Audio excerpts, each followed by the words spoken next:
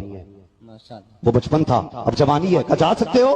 کہنے لگے, ماں اب سورج میں اتنی طاقت نہیں جو عبد القادر کو اپنے اندر سنبھال لے, بلکہ آج عبد القادر کا عالم یہ ہے ایسے 70,000 سورج بھی ہو تو سارے کے سارے عبد القادر کے سینے میں دفن ہو سکتے. چپ کر بے کتے. یہی علم سے دوری اور فرقہ واریت یعنی آنکھیں بند کر کے کسی شخص کی تعلیمات کے پیچھے چل پڑنا ان کی گمراہی کی ایک وجہ بھی ہے. ممبر رسول پر بیٹھ کر یہ لوگوں کو دین, قرآن و حدیث سکھانے کی بجائے بس یہی کہانیاں کرواتے رہتے ہیں, وہی جھوٹ سناتے رہتے ہیں جو کہ انہوں نے اپنے بڑوں سے سنے ہیں. اب ذرا اس جاہل کی ایک اور سن لیں کہ یہ بتا رہا ہے کہ جب تک شیخ عبد القادر جیلانی نہ چاہیں تب تک ان کا نام کسی کی زبان پر نہیں آ سکتا. غوث العظم دستگیر پیران پیر رضی اللہ تعالیٰ نے ارشاد فرماتے ہیں کہ میں وہ ہوں کہ جب تک میں کسی کو اجازت نہیں دیتا اس وقت تک اس کی زبان پر میرا نام نہیں آتا. جب میں چاہتا ہوں تب لوگوں کی زبان پر میرا نام آتا ہے. وہ بندہ کی نفع دے سکنا ہے, نقصان کے دے سکنا ہے. اللہ تعالیٰ زار رہتے, اللہ تعالیٰ نافع, بندہ کیا کر سکتا ہے. اور مزید یہ کہ جو بھی شخص ان کا نام بے وضو لیتا تھا وہ مر جاتا تھا, لیکن اب ایسا نہیں ہوتا. لیکن آج بھی جو ان کا نام بے وضو لے اس کے جسم کا کم از کم ایک بال سزا کے طور پر ٹوٹ جاتا ہے. غوث پاک کا حال یہ تھا کہ غوث پاک کا نام کوئی بے وضو لیتا تھا تو وہ مر جاتا تھا.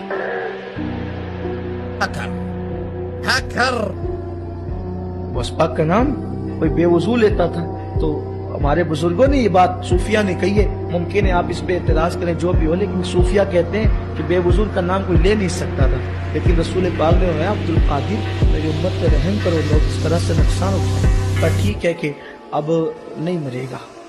میں گالی نہیں دے سکتا. نہیں, گالی نہیں دینا, فیملی دیکھتی ہے, ورنہ میں ایسے گالی دوں, ایسے گالی دوں نا زندگی بھر. اب ذرا ایک مزید ایکسٹریم کہانی سنیں کہ عید کا چاند نکلنے سے پہلے انسانی شکل کے اندر آ کر شیخ عبد القادر جیلانی سے اجازت لیتا تھا کہ حضور آپ بتائیں کہ 29 تاریخ کو نکلنا ہے یا پھر 30 تاریخ کو. شیخ علی ابن ہدی فرماتے ہیں کہ میں 29 رمضان کو آپ کی بارگاہ میں گیا تو میں نے دیکھا کہ ایک خوبصورت جوان بڑا سجا دجا تھا اور بڑا خوش تھا.